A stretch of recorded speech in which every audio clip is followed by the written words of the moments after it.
কখন জানি সিংহায় ফু দেওয়া হয়। শুধু একমাত্র আমরা আদম সন্তানরা ভয় পাই না, আমরা মানুষ ভয় পাই না, অথচ আল্লাহ সমস্ত মাখলুকাত ভয় পায়, বুঝে যে কখন জানি ডাক চলে আসে। কিন্তু আমাদের দিলের মধ্যে কোনো ভয় নাই, আল্লাহর ভয় নাই। যার দিলে আল্লাহর ভয় নাই সে হতভাগা, কপাল পড়া। আল্লাহ যেন আমাদের সকলের অন্তরে আল্লাহর ভয় আরো বেশি বেশি ফায়দা করে দেয়। সকলকে আল্লাহুম্মা আমিন। আল্লাহর ভয়, আল্লাহ রসুলের মুহাব্বত যেন আরো বেশি বেশি বাড়িয়ে দেয়। সকলকে আল্লাহুম্মা আমিন। সম্মানিত হাজিরিন, আমরা গত জুমায় আলোচনা করেছিলাম, খেয়াল আছে আপনাদের? বলেন তো, একজন বলতে পারবেন? আলহামদুলিল্লাহ। মিথ্যা অপবাদের পরিণাম কেমন হইতে পারে, শাস্তি কেমন হইতে পারে? আলহামদুলিল্লাহ। তো আমরা এখান থেকে যাই শিখেছি। আপনারা জানি না কি শিখছেন না শিখছেন, যেহেতু খেয়াল থাকে না, আমার মনে হয় না খেয়াল আছে আপনাদের এই বিষয়ে। যেহেতু খেয়াল থাকে না, এটা থেকে কতটুকু পরিবর্তন হতে পেরেছেন এখন আমি সেই বিষয়ে সন্দিহান, যে আসলে কি পরিবর্তন হচ্ছে কিনা, আসলে কি আমাদের মধ্যে পরিবর্তনের চেতনা আছে কিনা, আসলে কি আমরা চাই কিনা যে আল্লাহর যত দেওয়া হুকুম আহকাম মানি। ওয়ামা আতাকুমুর রাসূলু ফাখুযুহু ওয়ামা নাহাকুম আনহু ফান্তাহু। যেটা আল্লাহ রাসূল নিষেধ করেছেন সেটা যেন না করি, যেটা বলেছেন করার জন্য সেটা যেন করি। এখন তো ভয়ে আছি, আসলে আমরা করতে পারছি কিনা। আল্লাহ পাক আমাদেরকে মাফ করে দিক। হাজার করে আল্লাহুম্মা আমিন। যাই বলি না কেন আপনারা একটু একটু কোট করার চেষ্টা করবেন, মাথায় রাখার চেষ্টা করবেন, জেহেনে রাখার চেষ্টা করবেন। আপনি 10 বছর আগে কাকে টাকা হাওলা দিয়েছেন ওটা খেয়াল আছে, ঠিক কিনা? এবং যদি টাকার পরিমাণ, যদি পয়সাও থাকে, যেমন আমরা 20 পয়সা 50 পয়সা দেখছি, 50 পয়সা দেখেছি, 75 পয়সা যাই না, 50 পয়সা দেখছি, 8 আনা যেটাকে বলে, আমরা এটা দেখছি। 25 পয়সাও দেখছি। আগে এক সময় 25 পয়সা 50 পয়সা চলতো। যদি ওই টাকাও কেউ পায়, খেয়াল রাখে, কেন? তার পাওনা, তার কি পাওনা, এটা খেয়াল রাখে। অথবা কাকে কতটুকু জায়গা বুঝাই দিচ্ছেন, কত একেবারে ইঞ্চি ইঞ্চি, সেটাও খেয়াল আছে। কার কাছ থেকে কি পান না না পান সেটা খেয়াল আছে। শুধু এক জায়গায় আপনি ভুলে যান, আল্লাহর কথা বলে যান। নাউজুবিল্লাহ। ভাই জানালা লাগাই দিন আওয়াজ।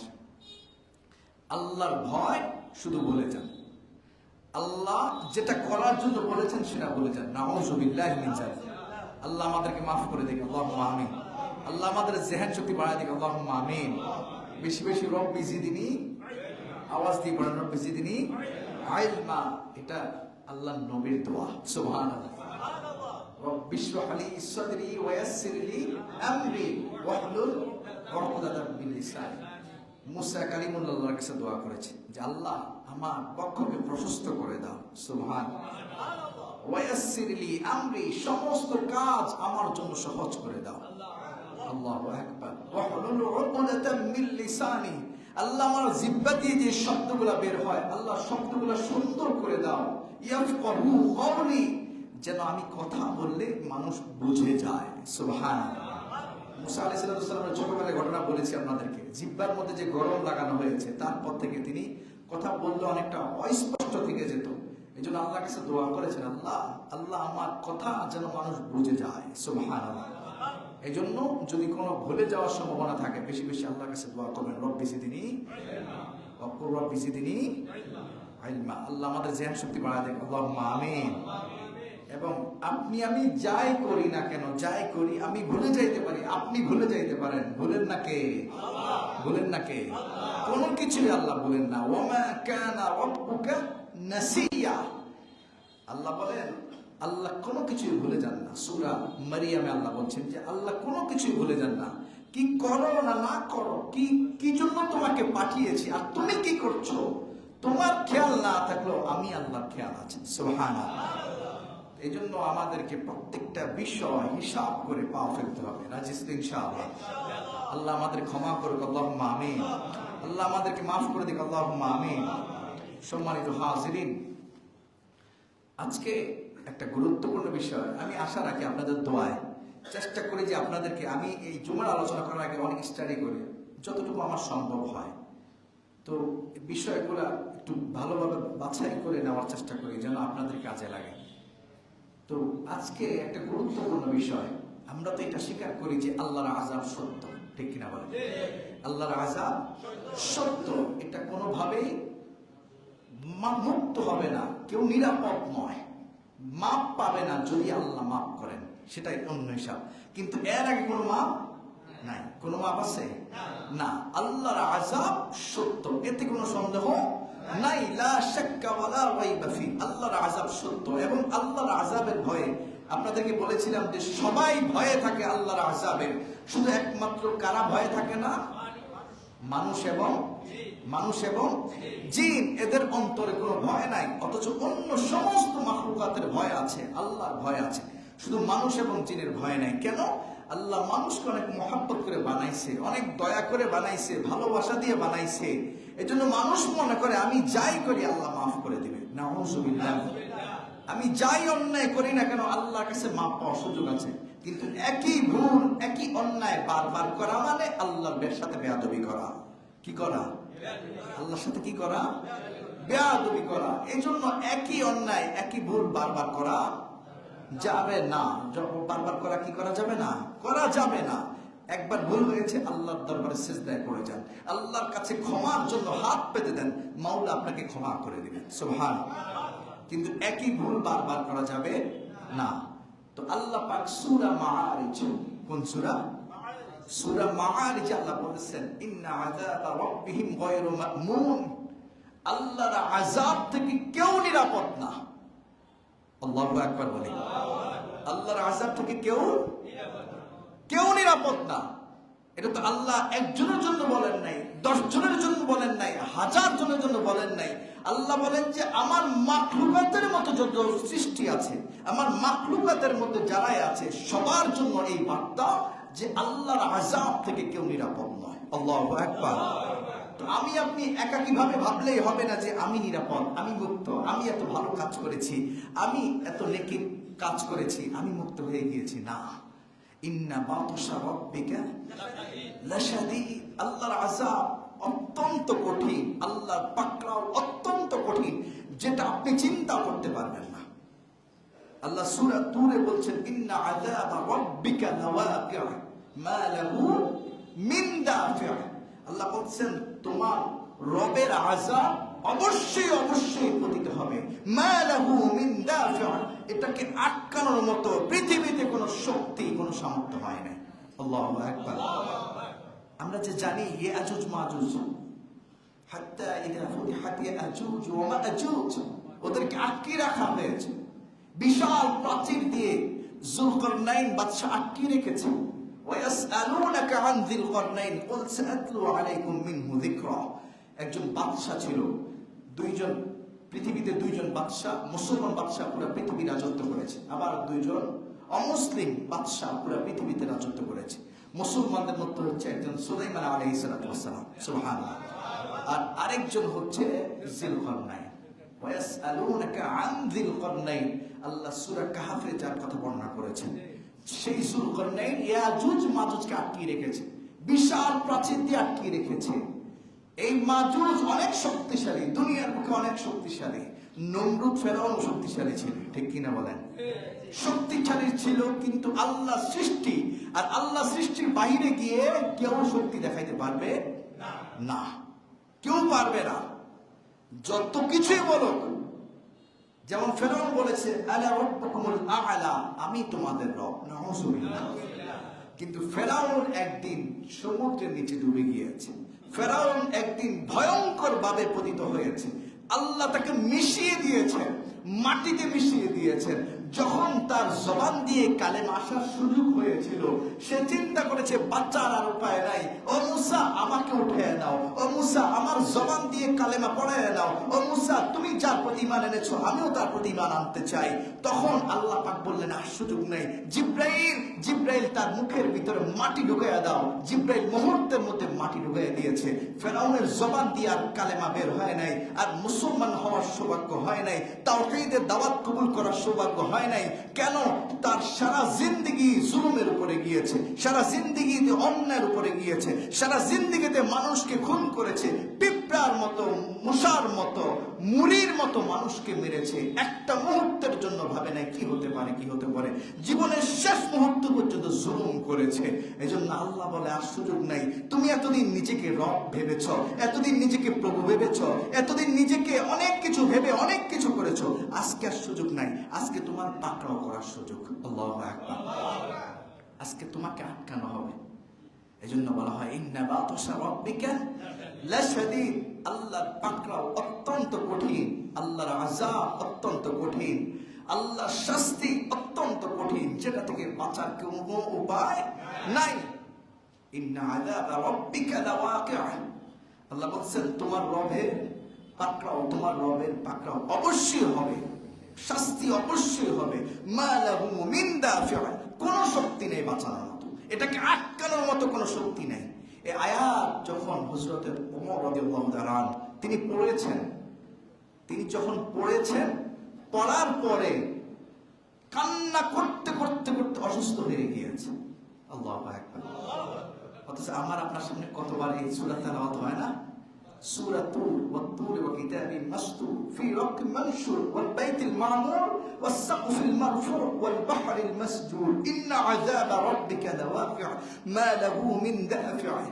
নামাজের মধ্যে কতবার তেলাওয়াত হয়, নামাজের মধ্যে কতবার পড়া হয়, কিন্তু আমার আর আপনার দিলে একদিন ওইটা গাঁথে না। আমি আর আপনি একদিনের জন্য অনুভব করি না। নামাজে দাঁড়াইলেই শুধু তাড়াহুড়া, দুনিয়া নিয়ে তাড়াহুড়া। কখন জানি হুজুরের সিজদায় যাবে, কখন জানি হুজুর রুকু থেকে উঠবে, কখন জানি হুজুরের তাশাহুদটা শেষ হবে, সালাম ফিরাবে। ঠিক কিনা বলেন?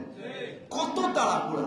মসজিদে আসলে এখনকার আধুনিক সমাজে দেখবেন ঘড়িগুলোও আধুনিক।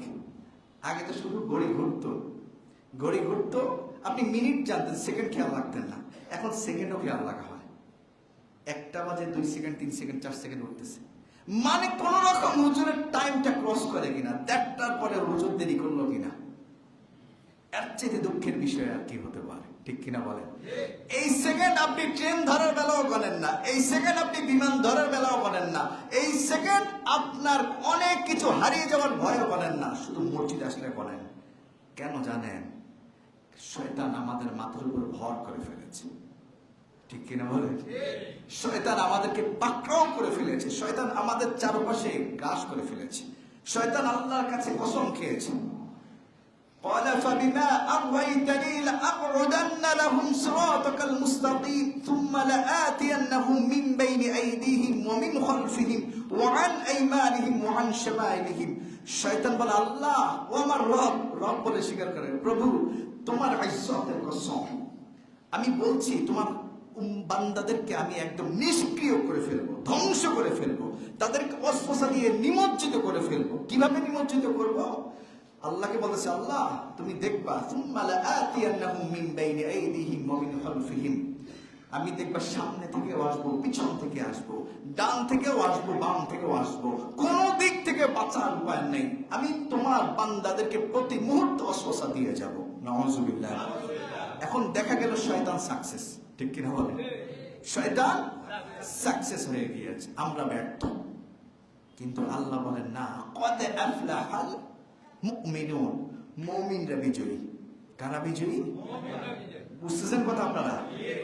আমরা ব্যর্থ হয়ে গিয়েছি শয়তানের কাছে, কিন্তু রব্বুল ইজ্জত বলতেছে মুমিন এত তাড়াতাড়ি ব্যর্থ হইও না, মুমিন এত তাড়াতাড়ি হাত গুছিয়ে নিও না, মুমিন এত তাড়াতাড়ি একদম শঙ্কিত হয়ে যাইও না। তোমার রব, তোমার প্রভু তোমাকে সুযোগ দিচ্ছে, তুমি যদি পাক্কা মুমিন হও, শয়তান তোমার একটা পশমও নড়াইতে পারবে না। আমরা যদি মুমিন হই, قد أفلح المؤمنون الذين هم في صلاتهم خاشعون, আমার নামাজের মধ্যে কি হতে হবে? বিনয়ী হতে হবে। কি হতে হবে? নামাজে যখন দাঁড়াবো বিনয়ী হব। কেন? যে তুমি আল্লাহর সাথে কথা বলছো। সুবহান। কথা কার সাথে? তুমি সূরা ফাতিহা পড়ছো, তোমার সূরা ফাতিহার সাথে সাথে তোমার রব, তুমি আলহামদুলিল্লাহি রাব্বিল আলামিন পড়ছো, আর তোমার রব বলছে হামিদানি আবদি, আমার বান্দা আমার প্রশংসা করছে। কিন্তু তোমার দিলে কোনোদিন এটা ফিল হয় না। তুমি সূরা ফাতিহা পড়ো, প্রত্যেক রাকাতে পড়ো, প্রত্যেক ওয়াক্তে পড়ো, কিন্তু কোনোদিন কোনোদিন ফিল হয় না যে তোমার রব তোমার কথায় উত্তর দিচ্ছে, তোমার রব তোমার ডাকে সাড়া দিচ্ছে। তোমার প্রভু তোমাকে বলছে, বান্দা 1 রাকাত নয়, 2 রাকাত নয়, 3 রাকাত নয়, 4 রাকাত নয়, যত রাকাতে সূরা ফাতিহা পড়বি তত রাকাতে আমি তো সূরার উত্তর দিয়ে দিব। আলহামদুলিল্লাহ রাব্বিল আলামিন। আপনি যখন পড়েন আল্লাহ বলে হামিদানি আবদি, আবার যখন আর রহমান রহিম পড়েন আল্লাহ বলে আসনা আলাইয়া আবদি, বান্দা আমার মর্যাদা ঘোষণা করছে। সুবহানাল্লাহ। মালিকি ইয়াউমিদ্দিন যখন পড়েন আল্লাহ বলে মাজ্জাদানি আবদি, আমার বান্দা আমার বিশেষ প্রশংসা করছে। কিন্তু কোনদিন আমার আপনার দিলের মধ্যে এটা গাঁথে না যে আল্লাহর সাথে আপনার কথা হয়ে যাচ্ছে। গাঁথে না। যদি গাঁথতো তাহলে সুবহান রাব্বিয়াল আলা 3 বার পড়ার পরে আপনার সময় ভাবতেন না যে হুজুর দেরি করে কেন, হুজুর দেরি করে কেন, এত সময় নেয় কেন। নামাজে কে লাগবেন, কোয়ান্টিটি নয় কোয়ালিটি প্রয়োজন। নামাজে নফল নামাজ রাকাত বেশি পড়লেন ওইটা প্রয়োজন নাই, 2 রাকাত পড়েন, পড়ার মতো পড়েন, সময় নিয়ে পড়েন। নামাজে সময় দেন, কাকে সময় দিবেন, কাকে সময় দিবেন, আল্লাহকে সময় দিবেন, দুনিয়ার কাউকে নয়। আপনার বোঝাপড়া, আপনার কথাবার্তা আল্লাহর সাথে। এই জন্য আপনাদেরকে বারবার ওই কথা বলি, হযরত আলী রাদিয়াল্লাহু তাআলা তিনি যখন নামাজে দাঁড়াইতেন তিনি বলতেন যে মনে হচ্ছে যেন আমি আল্লাহর সাথে কথা বলছি। সুবহানাল্লাহ। ওনারা এটা ফিল করতে পারতেন যে রব কত কাছে। আর যখন তিনি তেলাওয়াত করছেন তখন তিনি বলতেন আল্লাহ যেন আমার সাথে কথা বলছেন। সুবহানাল্লাহ। নামাজে দাঁড়ালে তিনি ভাবতেন যে তিনি আল্লাহর সাথে কথা বলছেন। আবার যখন তিনি কোরআন তেলাওয়াত করতেন তিনি বললেন যে আমি ভাবি যেন আল্লাহ আমার সাথে কথা বলছেন। সুবহানাল্লাহ। কি সম্পর্ক, কি মধুর সম্পর্ক। বান্দা, যুবক, তুমি বৃদ্ধ বাবা বলি যাই বলি না কেন, সামান্য সময়ের জন্য দুনিয়াটাকে পেয়ে আল্লাহকে বলে গিয়েছে আরাদিতুম বিল হায়াতিদ দুনিয়া মিনাল আখিরাহ ফামা মাতাউল হায়াতিদ দুনিয়া ফিল আখিরাতি ইল্লা কলিল। তুমি সামান্য সময় নিয়ে সন্তুষ্ট হয়ে গিয়েছো, আখিরাতকে ছেড়ে দিয়েছো, আখিরাত থেকে দূরে চলে যাচ্ছ। আল্লাহ বলেন ফামা মাতাউল হায়াতিদ দুনিয়া ফিল আখিরাতি ইল্লা কলিল। আখিরাতের চাইতে দুনিয়াটা একেবারে সামান্য, একেবারে সামান্য, একেবারে একটা সংক্ষিপ্ত সময়। এখন অনেকেই বলে যে গত জুমা যেন পড়ছি কয়দিন আগে, 3-4 দিন আগে মনে হয়, এখন আবার জুমা চলে আসছে। আসলে মাঝখান দিয়ে 1 সপ্তাহ চলে গিয়েছে, ঠিক কিনা? মাঝখান দিয়ে কয়দিন গেছে? 1 সপ্তাহ, 7 দিন বলি, 6 দিন বলি গিয়েছে, মানে একটা সময় চলে গেছে। আপনি ভাবছেন ওই দিন মাত্র জুমা পড়ছে, ওই দিন মাত্র একসাথে মসজিদে আসছি, কেন? বাকি দিন তার মসজিদে আসা হয় না, ঠিক কিনা? বাকি দিন আর মসজিদে আসা হয় না। জুমার দিন সার্টিফিকেটের প্রয়োজন আছে, বাড়িতে ঘুমায় থাকলে বিবি কি বলবে। অন্যান্য দিন বলতে পারি যে আচ্ছা জামাত হইতেছে আমি পরে যেয়ে পড়বো, অথবা ঘরে আদায় করে নিব। বিবিরে বুঝ দিতে পারেন, অথবা সন্তানদেরকে বুঝ দিতে পারেন, বাচ্চাদেরকে বুঝ দিতে পারেন, বাবা মাকে বুঝাইতে পারেন। জুমার দিন যেহেতু সবাই মসজিদে চলে আসে, আপনি ঘরে বসে থাকার কোনো সুযোগ নাই, এই জন্য আর পালানোরও সুযোগ নাই, কোনো এক্সকিউজ দেখারও সুযোগ নাই। চলে আসেন, একদিনই আসেন। তো ওই দিন ভাবেন যে ওই দিন মাত্র জুমা পড়েছি, 3-4 দিন আগে মাত্র জুমা পড়েছি, এখন আবার জুমা চলে আসছে। এটা আপনার ভাবনা, কিন্তু আদতে হচ্ছে আপনি সত্যিই একটা সপ্তাহ পার করে দিয়েছেন। আল্লাহ আপনার কাছ থেকে খুব দ্রুত সময়টা নিয়ে নিচ্ছে। আপনি ভাবেন বা না ভাবেন, আপনি সময়কে গণনা করেন বা না করেন, আল্লাহ খুব দ্রুত আপনার কাছ থেকে সময় নিয়ে নিচ্ছে, ঠিক কিনা? এই জন্য আল্লাহ বলেছেন বলা আসরি ইন্নাল ইনসানা লাফি খুসর।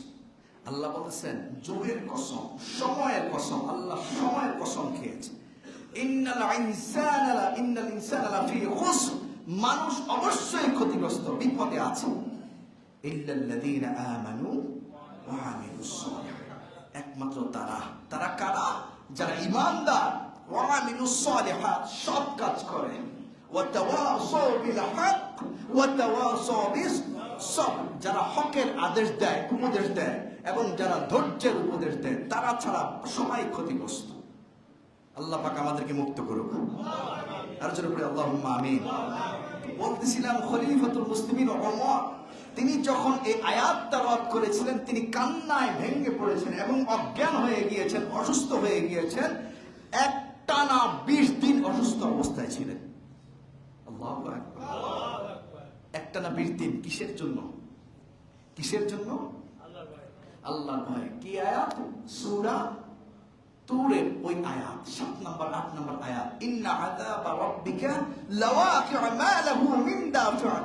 আল্লাহর আযাব অবশ্যই আসবে, এটাকে আটকানোর মতো কোনো শক্তি সামর্থ্য আমাদের কারও নাই। এই আয়াত তেলাওয়াত করে অসুস্থ হয়ে গিয়েছেন, এমন নয় তিনি না খেয়ে অসুস্থ হয়ে গিয়েছেন, এমন নয় তার শারীরিক অসুস্থতা আছে, এমন নয় তিনি কোনো যুদ্ধে গিয়ে ক্লান্ত হয়ে গিয়েছেন, ইনজুর্ড হয়েছেন, কোনো অসুস্থতা নাই। একদম সুস্থ মানুষ, যিনি আগেও সুস্থ ছিলেন, আগেও সারাক্ষণ দৌড়াদৌড়ি করেছেন, দিনের খেদমত করেছেন, খেলাফতের দায়িত্ব পালন করেছেন, কিন্তু যখন এই আয়াত তেলাওয়াত হয়েছে তিনি অসুস্থ হয়ে গিয়েছেন। আল্লাহু আকবার। তিনি এটা ফিল করার চেষ্টা করেছেন যে আল্লাহ আল্লাহ আমাকে বাঁচাও। এত বড় সাহাবী, অর্ধ জাহানের খলিফা যাকে বলে। আমরা এখন একটা ইউনিয়নের দায়িত্ব পাইলে তো শেষ, আমার আর ঠেকায় কি, পঙ্কিরাজের মতো শুধু উঠতে থাকে। দুনিয়ার কাউকে আর মানুষ মনে হয় না, সব পিঁপড়া, ঠিক কিনা বলে? দুনিয়ার কাউকে আর মানুষ মনে হয় না, সব পিঁপড়া। আমার চাইতে সবাই নিচ্ছে, আমি উপরে না, অর্ধ জাহানের খলিফা, যিনি খেজুর গাছের নিচে শুয়ে থাকতেন। আল্লাহু আকবার। অর্ধ জাহানের খলিফা খেজুর গাছের নিচে শুয়ে থাকতেন, এবং তিনি সব সময় নবীজির একজন সাহাবী হুযায়ফা রাদিয়াল্লাহু তাআলা আনহু, নাম কি আপনারা কোট করে রাখবেন সবসময়, হুযায়ফা রাদিয়াল্লাহু তাআলা আনহু। তিনি ছিলেন নবীজির গোয়েন্দা বিভাগের সদস্য। বিভিন্ন গ্রুপ ছিল নবীজির রাষ্ট্র পরিচালনার ক্ষেত্রে, বিভিন্ন সংস্থা আঞ্জাম দিতেন। তো গোয়েন্দা বিভাগের সদস্য ছিল হযরত হুযায়ফা রাদিয়াল্লাহু তাআলা আনহু। তো এখানে কোট করা থাকতো কে মুনাফিক, কে মুমিন, কে মুসলিম, কে অমুসলিম, হুযায়ফার কাছে সব সময় কোট করা থাকতো। তো যখন এই হযরত ওমর হুযায়ফাকে দেখতেন, বলতেন হুযায়ফা তোমার কাছে তো একটা লিস্ট আছে, আল্লাহ রাসূল একটা লিস্ট তোমার কাছে দিয়ে গিয়েছে, ওই লিস্টটা কি আমাকে দেখাইতে পারবা? হুযায়ফা তাআজ্জুব হয়ে তাকায়, কি ব্যাপার, আপনি খলিফাতুল মুসলিমিন, আপনার মর্যাদা ওই জায়গায়, আপনি সম্মানিত, আপনাকে আল্লাহ এত ইজ্জত দিয়েছে, আপনি দুনিয়ায় থাকতে আল্লাহ রাসূল বলেছে জান্নাতি, সুবহানাল্লাহ, সেই বান্দা এত ভয় আছেন, কেন লিস্ট চান? হুযায়ফাকে ওমর বলে, দেখো হুযায়ফা আমি ভয়ে আছি এজন্য যে আমি ভাবতেছি হয়তো আমার নামটা যদি মুনাফিকের লিস্টেতে থাকে, আমি ভয়ে আছি আমার নামটা যদি মুমিনের কাতারে না থাকে আমার কি অবস্থা হবে। আল্লাহু আকবার। হায় হায় হায়। আর আমি আপনি যদি কোনোদিন ভুলক্রমে এক ওয়াক্ত ফজর নামাজ পড়ি, এই দিন দুপুর পর্যন্ত আর কেউ আপনার সামনে থাকতে পারবে না, ফেসকে ফরসুস নেই। যদি কেউ পারেন এটা কি করস তুই পারি না, আমি আজকে ইমাম সাহেবের সাথে জামাতে পড়ে আসছি, আর পরের দিন আর খুঁজে পাবেন না। সামান্য ইবাদতে যদি অহংকার নিয়ে আসে, এই নামাজের কোনো মূল্য নাই, জাররা পরিমাণ মূল্য নেই, অহংকার আসা যাবে না, খেয়াল রাখতে হবে। তো খলিফাতুল মুসলিমিন তিনি অসুস্থ হয়ে গিয়েছেন, 20 দিন অসুস্থ। কেন? যে রবের শাস্তি আসবে এটাকে কেউ আটকাইতে পারবে না। তিনি কান্না করতে করতে অসুস্থ হয়ে গিয়েছেন। আল্লাহ রাসূলের আরেকজন সাহাবী জুবাইর ইবনে মুতাইম, তিনি এখনো ইসলামের দাওয়াত কবুল করেন নাই, তিনি মক্কা থেকে মদিনায় চলে গিয়েছেন। মদিনায় গেছেন কেন? বদরের যুদ্ধে যারা বন্দী হয়েছে, মক্কাবাসী তো বদরের যুদ্ধে বন্দী হয়েছে, ঠিক কিনা? বদরের যুদ্ধ তো মক্কাবাসীদের সাথে হয়েছে, যারা মক্কা থেকে মদিনায় গিয়েছে যুদ্ধ করার জন্য আল্লাহ রাসূলের সাথে, নাউযুবিল্লাহি মিন যালিক। যারা কুরাইশরা যুদ্ধ করতে গিয়েছে, ওইখানে যারা আটকা পড়েছে, জুবাইর ইবনে মুতাইম তিনি তখন ইসলামের দাওয়াত কবুল করেন নাই, তিনি চলে গিয়েছেন মদিনায় বদরের তার বন্ধুদের সাথে, তার ভাইদের সাথে গোপনে গোপনে দেখা করার জন্য, যুদ্ধবন্দীদের সাথে দেখা করার জন্য। দেখা করতে গিয়ে যখন দাঁড়াইছেন মসজিদে নববীর পাশে, আল্লাহ রাসূল তখন নামাজ আদায় করছেন, সুবহানাল্লাহ, নামাজের ইমামতি করছেন। নামাজের কি করছেন? ইমামতি করছেন। এই অবস্থায় যখন জুবাইর ইবনে মুতাইম গিয়েছে, তিনি যাওয়ার পরে আর ঠিক ওই সময় আল্লাহ রাসূল তেলাওয়াত করছেন, ইন্না আযাবা রাব্বিকা লাওয়াকি'ু মা লাহু মিন দাফি', যে তোমার রবের আযাব অবশ্যই আসবে, এটা আটকানোর মতো কোনো শক্তি নাই। তিনি ততক্ষণও ইসলাম কবুল করেন নাই। এই আয়াত তেলাওয়াত হওয়ার পরে পরে সাথে সাথে তার দিলটা বিচলিত হয়ে গিয়েছে।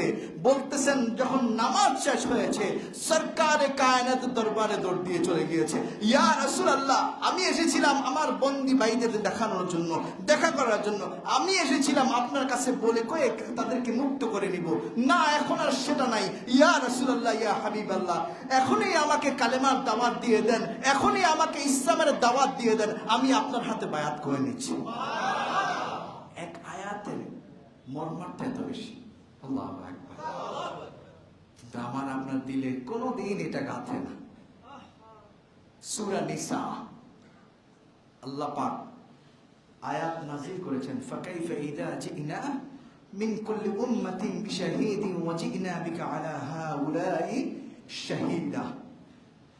আল্লাহ পাক বলতেছেন, ও আমার হাবিব, সেই দিন কেমন হবে যখন আপনার উম্মতদের সামনে আপনার হাতে কিতাবটা ধরায় দিব, আপনার উম্মতের কিতাব আমল নামাটা ধরায় দিব, আর আপনি যখন দেখবেন যে আপনার উম্মতের জিন্দেগিতে এইটা আছে, আপনার উম্মতের জিন্দেগিতে এত খারাপ কিছু আছে, আপনার উম্মত এমন দুষ্কৃতিকারী ছিল, আপনার উম্মত এত জুলুম করেছে, আপনার উম্মত জিনায় লিপ্ত ছিল, আপনার উম্মত নেশায় লিপ্ত ছিল, আপনার উম্মত আরেকজনের ক্ষতি করেছে, আপনার উম্মত আরেকজনের হক মেরেছে, আপনার উম্মত নামাজ আদায় করে নাই, এই কিতাবটা যখন খুলে দেওয়া হবে তখন কেমন হবে? আল্লাহ রাসূল কি বলতেছেন? এই আয়াত যখন তেলাওয়াত করছে, আল্লাহ রাসূল বললেন, আব্দুল ইবনে মাসউদ, তুমি একটু আমার সামনে তেলাওয়াত করো। আব্দুল ইবনে মাসউদ বলতেছে, ইয়া রাসূলুল্লাহ, ইয়া হাবিবাল্লাহ, আপনার উপর কোরআন নাযিল হয়েছে, আর আমি কিভাবে আপনার সামনে তেলাওয়াত করি? সুবহানাল্লাহ। বুঝতে পারছেন বিষয়টা? ইয়া রাসূলুল্লাহ, আপনার উপর আল্লাহ আয়াত নাযিল করেছে, 30 পারা কোরআন নাযিল করেছে, আপনার সামনে আমি কিভাবে এই তেলাওয়াত করি? আমার তো সেই সামর্থ্য শক্তি নাই। আল্লাহ রাসূল বলেন, পড়ো না, একটু পড়ো না। তো আব্দুল বিন মাসউদ তিনি শুরু করে দিলেন সূরা নিসা। শুরু করার পরে যখন এই আয়াত এসেছে, ফাকাইফা ইযা জিনা মিন কুল্লি উম্মাতিন বিশাহীদ ওয়া জিনা বিকা আলা হাউলাই শাহীদা, ও আমার হাবিব, যখন আপনার সামনে কিতাব খুলে দিব, তাদের আমলনামা খুলে দিব, তখন কি হবে? এই আয়াত শোনার পরে আল্লাহ রাসূল কান্না করতে করতে নবীজির দাড়ি মোবারক ভিজে গিয়েছে। আল্লাহু আকবার। আচ্ছা, আমাদের সামনে পুরো 30 পারা তেলাওয়াত হলেও পানি বের হয় না। একটা আয়াতের অর্থ বুঝেও কান্না আসে না। পৃথিবীর সবচাইতে যে কিতাব, দামি কিতাব, আল্লাহর কোরআন, ঠিক কিনা বলেন? এটা পাথরকেও মোম বানায়া দেয়। কিন্তু আমরা বর্তমান মুসলমানদের আত্মা এত কঠিন হয়ে গিয়েছি, আমাদের শক্তি সামর্থ্য কোনোটাই নেই মোম হওয়ার মতো। পাথর থেকে মোম হওয়ার মতো শক্তি সামর্থ্য নাই। আল্লাহ আমাদেরকে মাফ করে দিক, আল্লাহুম্মা আমিন। তো আল্লাহর আযাব আসবে, এটা সত্য, ঠিক কিনা বলেন? এটা আমাদেরকে পরকালকে ভয় করে দেয় যে আসবে, এর আগে আমাদের পরিবর্তন হওয়া প্রয়োজন, ঠিক কিনা? কোন রকম যদি এই দিক সেদিক হয়, বাঁচার কোনো উপায় নাই। যে এরকম বলা হয় শাখের করা, চিনেন তো, দোনো পাশে কাটা যায়, বাঁচার কোনো উপায় নাই। এর আগে যত সুযোগ আছে আপনাকে কাজে লাগাইতে হবে। আপনি আপনার জিন্দেগিতে সব ভালো কাজ করে মানুষকে দেখাই দিবেন যে না, আমি ভালো, আমি আল্লাহ পাক যেন আমাকে মুক্ত করে দেয়, আমি সেইভাবে চলার চেষ্টা করেছি। আপনার জীবনটা যেন এইভাবে হয়। আপনাকে নমনীয় হতে হবে, আমাকে নমনীয় হতে হবে, ঠিক কিনা বলেন? আপনাকে সহনশীল হতে হবে, আল্লাহর আযাবের ভয় পাইতে হবে, এতে কোনো সন্দেহ নাই। এবং মানুষকে ছাড় দিতে হবে যতটুকু সম্ভব হয়, ঠিক কিনা? যতটুকু সম্ভব হয় ততক্ষণ পর্যন্ত, আপনার জীবনের শেষ মুহূর্ত পর্যন্ত ছাড় দিবেন। কিন্তু আপনার উপরে কেউ যদি আইসা জুলুম করে, তারপরেও আপনাকে সহনশীল হয়ে ধৈর্য ধারণ করে তাকে প্রতিহত করতে হবে, ঠিক কিনা বলেন? আরো জোরে বলেন, ঠিক কিনা? কিন্তু কোন মুসলমানের কাছে অমুসলিম নিরাপদ, ঠিক কিনা? আমার কথা বুঝছেন তো? মুসলমানের কাছে অমুসলিম নিরাপদ। আল্লাহ রাসূল বলেছে, মুসলমান অমুসলিম যদি কেউ পাশে থাকে, তুমি তার কাছে নিরাপদ, সে তোমার কাছে নিরাপদ। স্বাধীন দেশের মধ্যে যারা বসবাস করবে সবাই নিরাপদ, কিন্তু অমুসলিম যদি কখনো মুসলমানের গায়ে হাত তোলে, তাও বরদাস্ত করা হবে না, ঠিক কিনা বলেন? তাকেও ছাড় দেওয়া হবে না। তো আমরা এখন তাকে যে মারবো না, আমরা তার বিরুদ্ধে প্রতিবাদ করব। আমার আপনার পাশে যে অমুসলিম আছে তারাও নিরাপদ, ঠিক কিনা বলেন? তার সম্পদ তার জন্য হালাল, আমার জন্য হালাল নয়, ঠিক কিনা বলেন? আমি যদি তারটা গ্রাস করতে চাই, সেটা মুসলমান হোক অমুসলিম হোক, সেটা ক্ষতিকর, অবশ্যই ক্ষতিকর। তার বিরুদ্ধে আমরা সরকারের কাছে নোটিশ প্রদান করব যেন তাকে দ্রুত পাকড়াও করা হয়। আমার ভাইয়ের কি ভুল ছিল এটা যেন জানিয়ে দেওয়া হয়, ঠিক কিনা বলেন? আমার ভাইয়ের রক্ত তো তার জন্য হালাল নয়, ঠিক কিনা বলে? তার সম্পদ যেভাবে আমার জন্য হালাল নয়, আমার ভাইয়ের রক্ত তার জন্য হালাল নয়। তার ধর্ম তার কাছে, আমার ধর্ম আমার কাছে। লাকুম দীনুকুম ওয়ালিয়া দীন। তার ধর্ম তার কাছে, আমার ধর্ম আমার কাছে। আমি আমার ধর্মকে হাজার গুণে শ্রদ্ধা করি, সে তার ধর্মকে শ্রদ্ধা করে, কিচ্ছু যায় আসে না। সে তার পাতিলের ভাত খায়, আমি আমার পাতিলের ভাত খাই। সে তার অবস্থানে আছে, আমি আমার অবস্থানে আছি। কিন্তু জাররা পরিমাণ মুসলমানের ক্ষতি হবে সেটা আমরা চাই না। আর মুসলমান হোক অমুসলিম হোক, কিভাবে একজন একজনকে রক্ত প্রবাহিত করে, নির্দয় ভাবে কিভাবে মারে, এটাই আমার বুঝে আসে না ভাই। এটা আমি চিন্তা করে পাই না কিভাবে সম্ভব। আল্লাহ যাদেরকে আশরাফুল মাখলুকাত বানিয়েছেন, সৃষ্টির সেরা জীব, তারা কিভাবে এত হিংস্র হয়? আপনার হাতের নখ নাই, দাঁত ধারালো না, আপনার পায়ের নখ নাই, আপনি এত হিংস্র হন কিভাবে? মানুষকে হাসতে হাসতে মারে কিভাবে, বুঝে আসেন? এদেরকে মানুষ বলা যাবে? বলে না মানুষ বলা যাবে না। এরা মানুষ নয়, এদের দাঁত নাই, নখ নাই, কিন্তু এরা আদতে হিংস্র। এরা আদতে হিংস্র। এদের শরীরে কাপড় আছে, কাপড় শুধু লজ্জা ঢাকার জন্য, আদতে কোনো কাপড় নাই। এরা কোনো মানুষ নয়, এরা জাহেল, এরা জালেম, যারা মানুষকে নির্দয়ভাবে নির্মমভাবে হত্যা করে। আল্লাহ যেন তাদের থেকে আমাদেরকে হেফাজত করে। তার ধর্ম তার কাছে, আমার ধর্ম আমার কাছে। সে আমার কাছে নিরাপদ, আমি তার কাছে নিরাপদ। আমরা কখনোই কোশ্চিন কাল কোন ধর্মীয় উগ্রবাদিতা চাই না, ঠিক কিনা বলেন? আমাদের দেশ নিয়ে বর্তমানে একটা খেলা চলছে। বহির্বিশ্বে আমাদেরকে জঙ্গি ট্যাগ লাগানোর চেষ্টা করা হচ্ছে, ঠিক কিনা বলেন? আজকে যদি এই দেশের প্রতি একবার জঙ্গি ট্যাগ লাগে, আপনি হাজারবার এটাকে পবিত্র করলে, ধৌত করলে লাভ হবে না। জঙ্গি ট্যাগ লেগেছে আফগানিস্তানের সাথে, জঙ্গি ট্যাগ লেগেছে পাকিস্তানের সাথে, জঙ্গি ট্যাগ লেগেছে ইরাকের সাথে। আজকে কি জিজ্ঞেস করেন তাদের অবস্থা কেমন? আপনি যদি একবার পাকিস্তানে অ্যাক্সেস করেন, ঢুকেন, আপনার ভিসা ইউরোপ আমেরিকা লাগবে না। আপনি ইরাকে যান, পরবর্তীতে ইউরোপ আমেরিকার জন্য আপনি হাজারবার, আপনি আপনার ব্যাংক স্টেটমেন্ট যদি যত বাড়িয়ে থাকুক, আপনার যত সম্পদে থাকুক, কোনো লাভ নাই। কেন? আপনার ওই রেড সাইন পড়ে গিয়েছে, আপনার পাসপোর্টে লাল দাগ পড়ে গিয়েছে। আপনি চাইলেও আর ইউরোপ আমেরিকার ভিসা পাবেন না। একদম হাই প্রোফাইল যারা, তারা পায়। এইরকম অবস্থা। তা আমাদের দেশকেও সেই জঙ্গি ট্যাগ লাগানোর চেষ্টা করা হচ্ছে। নাউজুবিল্লাহ। কি ভয়ঙ্কর হতে পারে জঙ্গি ট্যাগ যদি একবার লেগে যায়, দেশ শেষ। আপনি যতই স্বপ্ন দেখেন, দেশ আর উঠবে না, দেশকে আর কেউ উঠাইতে পারবে না। বর্তমানে এমনি আপনার উন্নয়নশীল দেশের মধ্যে আছে, উন্নত না, উন্নয়নশীল দেশ, মানে উন্নয়নশীলের দিকে যাচ্ছি। এই অবস্থায় আপনি চিন্তা করেন, আমাদের দেশে সহ বিশ্বের মধ্যে 109টা দেশ নিয়ে গবেষণা করা হয়েছে, পাসপোর্ট কোনটার চাইতে কোনটা ভারী। যখন গবেষণা করা হয়েছে, দেখা গিয়েছে 109টার মধ্যে বাংলাদেশের অবস্থান 102 নম্বরে। কত নম্বরে? মানে একবারে মূল্যহীন। আমাদের আগে দুর্ভিক্ষ কবলিত দেশ কঙ্গো আছে, আমাদের আগে আমরা যে দেশকে নাম ভেঙ্গাই উগান্ডা আছে, আমাদের দেশের আগে ভুটান আছে, আমাদের দেশের আগে মালদ্বীপ আছে। কিন্তু দুর্ভাগ্যের বিষয়, আমাদের পাসপোর্ট 102 নম্বরে, যেটার কোনো মূল্যই নাই। কেমন মূল্য নাই? আপনি এয়ারপোর্টে যাবেন, সিঙ্গাপুর চাঙ্গি এয়ারপোর্ট, বিশ্বের মধ্যে সবচেয়ে উন্নত এয়ারপোর্ট যেটা আছে, সবচেয়ে সুন্দর এয়ারপোর্ট যেটা আছে, তার মধ্যে একটা হচ্ছে সিঙ্গাপুরের চাঙ্গি এয়ারপোর্ট। এবং প্রত্যেক বছর গবেষণায় দেখা যায় ওই টাকায় আছে। ওই চাঙ্গি এয়ারপোর্টে গেলে যদি আপনার পাসপোর্ট দেখে, বাংলাদেশি পাসপোর্ট দেখলে, অনেক জায়গায় আপনাকে ঢুকতে দেবে না। আপনি অ্যাক্সেস করতে পারবেন, এয়ারপোর্টে ঢুকতে পারবেন, কিন্তু ওদের অনেক সুন্দর সুন্দর জায়গা আছে, ওই জায়গায় আপনাকে ঢুকতে দেবে না। আমার এক ভাইয়ের ঘটনা আমি জানি। তিনি American visa holder. American visa holder মানে অনেক কিছু। তিনি এয়ারপোর্টে যাওয়ার পরে বলতেছেন যে আমার তো ওই দেশের ভিসা আছে। বলে লাভ নাই, তোমাদের পাসপোর্টের ভ্যালু নাই আমাদের কাছে, কোনো মূল্য নাই, কোনো মূল্য নাই। তাও বাদ দিলাম, সিঙ্গাপুরের কথা বাদ। আপনি যখন উমরায় যাবেন, হজে যাবেন, সৌদিতে গেলে দেখবেন, আপনার পাসপোর্ট নিয়ে যখন আপনি ইমিগ্রেশন অফিসারের কাছে দিবেন, সৌদি ইমিগ্রেশন অফিসার, আপনার সাথে যে ব্যবহার, আপনার পাশে আরেকজন দাঁড়ানো ইন্দোনেশিয়ান, মালয়েশিয়ান, তার সাথে আরেক ব্যবহার। আপনারা যারা গিয়েছেন, আদতে বাস্তবে গেলে দেখবেন, আমি একটা কথাও বানাই বলছি না, আমরা বাস্তব ফেস করছি। আপনার সাথে একরকম আচরণ করবে, ইন্দোনেশিয়ান, মালয়েশিয়ানদের সাথে আরেক রকম আচরণ করবে। ইউরোপ আমেরিকার কথা বাদে দিলাম, আমেরিকান পাসপোর্ট পাইলে তো ওরা তো অনেক কিছুই মনে করে সৌদিরা। আর বাংলাদেশদের পাসপোর্ট দেখলে বেশিরভাগ জায়গায় উম্মাল মিসকিন বলে। উম্মাল বুঝছেন তো? ওয়ার্কার, শ্রমিক বলে, মিসকিন বলে। সেই দেশের পাসপোর্ট যদি একবার আফগানিস্তানের অবস্থায় চলে যায়, বুঝেন কি হবে? আমাদের দেশের বেশিরভাগ মানুষই বিদেশে কর্মক্ষম, ঠিক কিনা? বিদেশে কাজ করে খায় আমাদের দেশের ম্যাক্সিমাম মানুষ। এই দেশে যদি একবার জঙ্গি ট্যাগ লেগে যায় বাঁচার উপায় নাই। এজন্য আমাদের সকলকে সজাগ থাকতে হবে, ঠিক কিনা বলেন?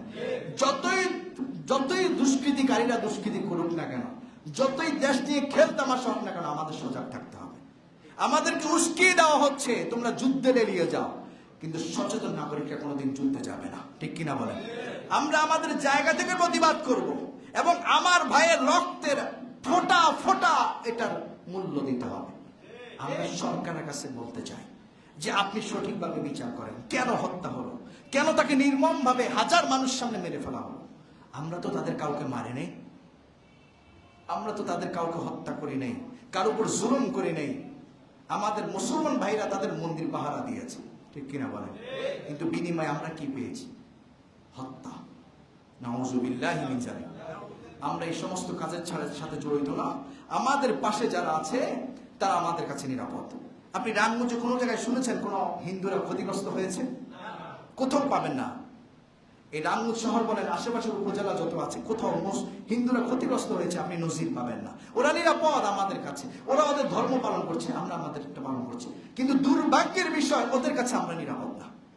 ভারতে বলা হলো পাশের দেশ, যদিও তার দেশটি আমার বলার কোনো অধিকার নাই, তার দেশে মসজিদকে বলতেছে না এটা মন্দিরই ছিল। যেখানে মুসলমানরা ওয়াকফকৃত জায়গায় নামাজ আদায় করে ঘোষণা দিল এটা মন্দির, আর এসে ফায়ার করে শুরু করে দেওয়া হলো। 3 জন মুসলিমকে, নিরাপরাধ মুসলিমকে মেরে ফেলা হয়েছে। আমরা এটাকে কখনোই সমর্থন করি না। আপনি আপনার জায়গায় আছেন, আমি আমার জায়গা আছে, আপনাকে আমি শ্রদ্ধা করি, আপনার ধর্মকে আমি শ্রদ্ধা করি, কিন্তু আপনি কখনোই কোশ্চিনকালেও আমার গায়ে, আমার ভাইয়ের গায়ে হাত তুলবেন, আমি সেটা মেনে নিতে পারি না, ঠিক কিনা বলেন? আমি সেটা মেনে নিব না, বরদাস্ত করব না। আমার যতটুকু সুযোগ আছে আমি প্রতিবাদ করে যাব। আল্লাহ রাসূলের হাদিস বুখারী শরীফের বর্ণনায়, নবীজি একদিন বসে আছেন, হঠাৎ করে একটা লাশ গেল। লাশ যাওয়ার পরে নবীজি দাঁড়িয়ে গিয়েছেন। তখন সাহাবীরা বলতেছে, ইয়া রাসূলুল্লাহ ইন্নাহা জানাইজাতুল ইহুদি, এই জানাজা, এই লাশটা হচ্ছে ইহুদির লাশ। এটা বলার পর আল্লাহ রাসূল বলতেছেন, আলাইসাত নাফসা, এটা কি কোনো প্রাণ নয়? এটা তো প্রাণ, এটা তো প্রাণ ছিল। সে যেই ধর্মের হোক, সেই যে জাতির হোক, তাতে কিছু যায় আসে না, তার মধ্যে তো একটা প্রাণ ছিল। নবীজি দাঁড়িয়ে গিয়েছেন, নবীজি তার ধর্মের প্রতি সম্মান দেখিয়েছেন। আমরাও সম্মান দেখাই, কিন্তু আমাদের সম্মানটাকে আপনি দুর্বলতা ভাববেন না, আমাদের সম্মানটাকে আপনি অসহায়ত্ব ভাববেন না। আমরা মুসলমানরা শান্তি, আমি মুসলমান, আমরা মুসলমানরা নিরাপদে থাকতে চাই, নিরাপদে রাখতে চাই, ঠিক কিনা বলেন? আল্লাহ আমাদের ক্ষমা করুক, আল্লাহুম্মা আমিন। এবং আমরা নামাজের পরে আমরা এই যে হত্যা হয়েছে, নির্মম ভাবে আমার ভাইকে শহীদ করা হয়েছে, আমরা সেই প্রতিবাদে আমরা প্রতিবাদ মিছিল করবো ইনশাআল্লাহ। থাকবেন তো সবাই? 2 রাকাত নামাজ পড়াও, আল্লাহর ডোর দিয়ে আল্লাহর রাস্তে, আল্লাহর রাস্তে, এটা আপনার আমার ইমানি দায়িত্ব। আমরা যেন আমরা প্রতিবাদ জানাই এখন, এবং এখানে নোটিশ দেওয়া হয়েছে, আমাদের ভাইরা নোটিশ দিয়েছেন, আমরা নিজে থেকেই করবো ইনশাআল্লাহ। আমরা তাদের পাশেও আছি, আমরা নিজেরাও করবো ইনশাআল্লাহ। আমরা প্রতিবাদ এইটা বলতে চাই যে আমরা কোনো হানাহানি, রাহাজানি, মারামারিতে নাই, কিন্তু আমার ভাইয়ের হত্যার বিচার চাই। আমার ভাইকে যে নির্মমভাবে যারা শহীদ করেছে তাদের বিচার চাই। আমরা এই বার্তা পৌঁছে দিতে চাই সারা দেশে ইনশাআল্লাহ। সবাই একসাথে আছে ইনশাআল্লাহ। নামাজের পরে আমরা প্রতিবাদী মিছিল করবো। আমরা এখান থেকে বের হয়ে আগের মতো আমরা চৌরাস্তায় গিয়ে শেষ করবো ইনশাআল্লাহ। আপনাদেরকে বেশি কষ্ট দিব না, জুমার পরে খাওয়ার সময় তো বেশি কষ্ট দেবো না ইনশাআল্লাহ। আপনার পাশে থাকবেন তো ইনশাআল্লাহ, সবাই যাবেন তো ইনশাআল্লাহ। আল্লাহ আমাদেরকে ক্ষমা করুক, আল্লাহুম্মা আমিন। আল্লাহ আমাদেরকে মাফ করুক, আল্লাহুম্মা আমিন। আমরা কোনো জুলুমের সাথেও নাই, আমরা কোনো অন্যায়ের সাথে নাই, আমরা কোনো নিপীড়নের সাথেও নাই। আমরা মাজলুমের পক্ষে, ঠিক কিনা বলেন? আমরা জালেমের পক্ষে নয়, আমরা কিসের পক্ষে? মাজলুমের পক্ষে। আল্লাহ আমাদেরকে কিয়ামত পর্যন্ত এই অবস্থায় থাকার তৌফিক দান করুন। আসসালামু আলাইকুম ওয়া রাহমাতুল্লাহি ওয়া বারাকাতুহু। আগামী 1 ডিসেম্বর দাওয়াত দেওয়া হয়েছে, দুঃখিত বলার জন্য, না বলার জন্য, সাঁতারপাড়া।